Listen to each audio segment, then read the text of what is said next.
మీరు హేతువాదిగా మారటానికి రీజన్ ఏంటండి? అసలు నేను పుట్టిందే హేతువాదిగా అండి. మీరు కూడా పుట్టింది హేతువాదిగానే. తర్వాత మీకు బ్రెయిన్ వాషింగ్ జరిగింది. దాంతో మీరు ఇలా అయిపోయారు. అంతే, ఇంకో కారణం లేదు. మనకి మనం ఆలోచించుకుని ఏది హేతువు అన్నది తెలుసుకోవటం అన్నది మనిషిలో ఉన్న గుణం. ఆ గుణాన్ని మనం ప్రాక్టీస్ చేయలేకుండా, చేయనీయకుండా రకరకాల భయాలు, ఇంపోజిషన్స్, నమ్మకాలు చిన్న చిన్న పిల్లల మీదకి తీసుకురావటం జరిగింది. అడగద్దు, తప్పు, పాపం, కొడతాడు, పనిష్ చేస్తాడు, దేవుడు, దయ్యం, నువ్వు తినకపోతే బూచాడు, ఇవి ఉన్నాయి చూసారా?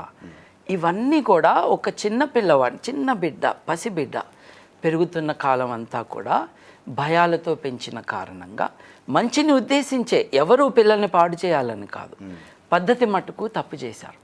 ధైర్యంగా పెంచాలి. అప్పుడు మనందరం హేతువాదులుగానే ఉంటాం. మీకు స్టోరీ చెప్తాను. ప్రప్రథమంగా ప్రపంచంలో ఫిలసాఫికల్ నావెల్ ఒకటి రాయటం జరిగింది. ఇప్పటికి రఫ్లీ 1000 సంవత్సరాలకు పూర్వం. చాలామంది అనుకుంటారు ఫిలసాఫికల్ నావెల్ ఫస్ట్ రాసింది ఇంగ్లాండ్లో అని.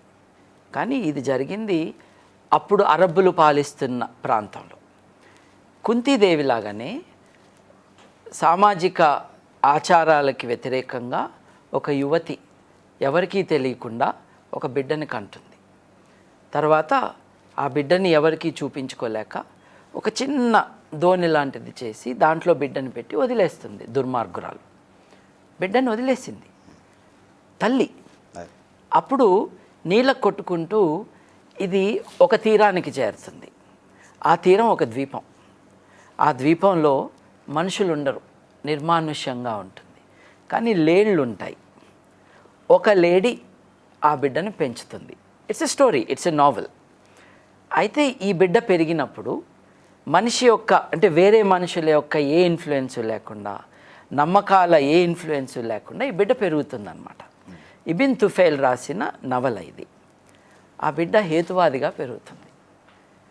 అంటే 1000 సంవత్సరాల క్రితం అరబ్బులు ఇంకా ముస్లిం మతం యొక్క కంప్లీట్ గ్రిప్లో లేనప్పుడు, వాళ్ళు సొంతంగా ఆలోచిస్తున్న కాలంలో వాళ్ళు చేసిన ఆలోచన ఇది. ఏమిటా ఆలోచన అంటే, మనిషి పసిబిడ్డగా తబులా రాజా, అంటే బ్రెయిన్, మైండ్ అంతా క్లీన్ వైట్ బోర్డ్. ఈ వైట్ బోర్డు మీద impressions from everywhere in the world రావటం జరిగితే, దాన్ని ఆలోచనతో, వేరే వారి ఆలోచనతో పొల్యూట్ చేయకపోతే ఆ బిడ్డ న్యాచురల్గా ర్యాషనలిస్ట్గా పెరుగుతుంది అన్నది ప్రతిపాదన.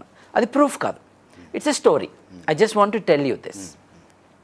స్వతహాగా ఎవరు ఇంటర్ఫియర్ కాకపోతే మనిషి ఎలా పెరుగుతాడు అని అంటే, హేతుబద్ధంగా ఆలోచించే వ్యక్తిగా పెరుగుతాడు.